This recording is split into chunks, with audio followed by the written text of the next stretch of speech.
All right, kings and queens.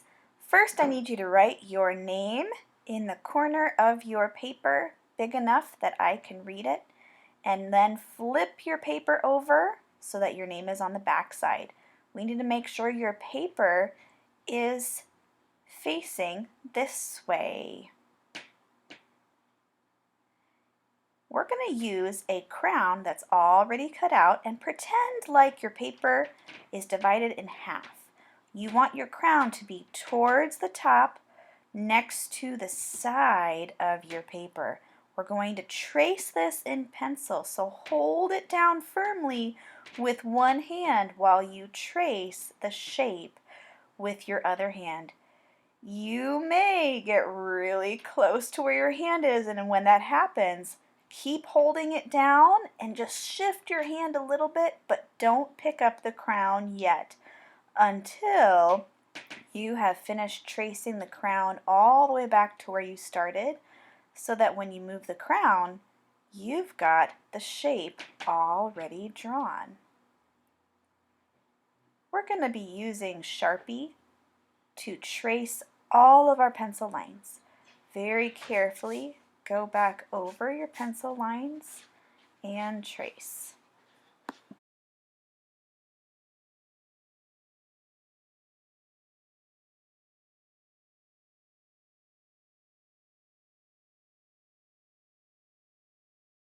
Okay, we're going to move on to the face shape next. I'm going to draw with Sharpie. If you are feeling courageous, you can use Sharpie too, but remember, you can't erase Sharpie.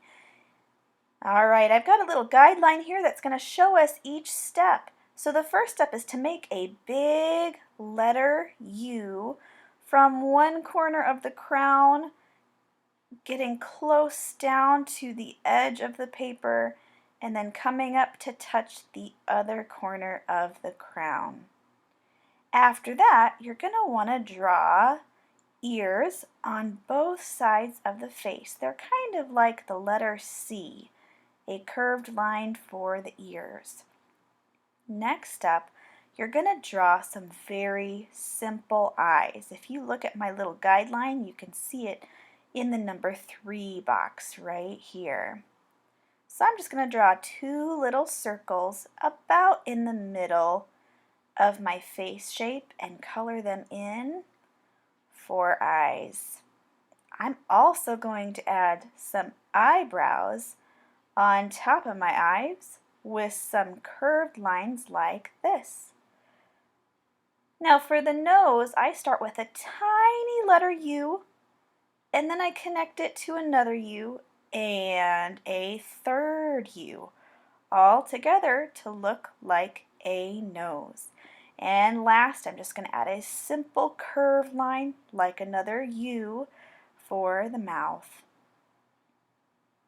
We're going to do the hair next, which is in box number 4. So starting right above the ear, on one side, I'm going to draw a curved or a zigzag line so it looks like the hair going across the forehead and down to the other ear like this. If you want to, you could even make it look like your hair goes above the crown a little bit by adding a curved or wavy line in between the mountains or peaks of your crown. That part is up to you. All right, I need to add a neck with 2 little short lines underneath the chin.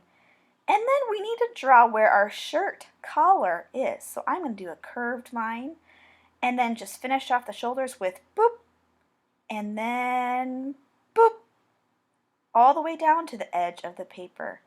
Now, if you have short hair, you could stop here, but if you have long hair like Mrs. Hughes does, from the corner of the crown, draw a straight or curvy line down to where your hair stops.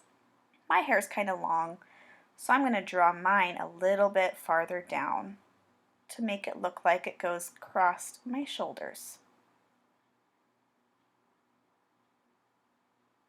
Now the last thing, we're going to make it look like our hand is waving. So I'm going to move my paper a little bit, and right here in that space, I want to draw 5 big bumps to make it look like my fingers are waving, but the rest of my hand is below the paper.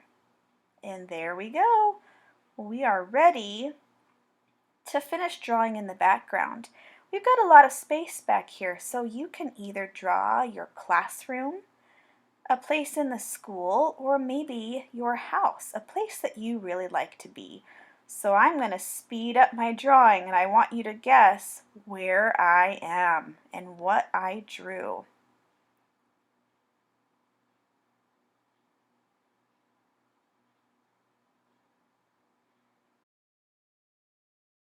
You'll want to pick a crayon color that matches your skin. If you need to test the color on the back of your paper, do that and make sure it matches the color of the skin on your hand.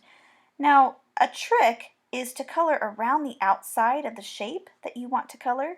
That way you can color the rest of it in and it's much easier. Now friends, this will take a little while. Don't forget Mrs. Hughes sped up this video. I am not actually drawing that fast. That would be crazy. So notice how I'm always moving my crayon in the same direction, and I just color little spots at a time in one row across the face, and then when I get to the other side, then I start in another little section, and then I just move my way slowly across the paper.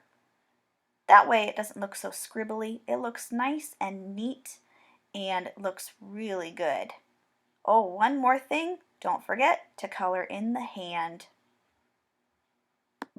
The very last step is to use tempera cakes to paint in your picture. Make sure you use water to wake up the color, but whenever you go to switch color, you need to wash your brush off in the water and wipe it on dirty old SpongeBob. That way, you're not getting the colors mixed and gross on the colors. Your friends at your table would not be very happy with you if you got the colors mixed. If you want to mix colors, make sure you ask Mrs. Hughes and she may give you a plate so that you can mix colors on the plate and not in two colors.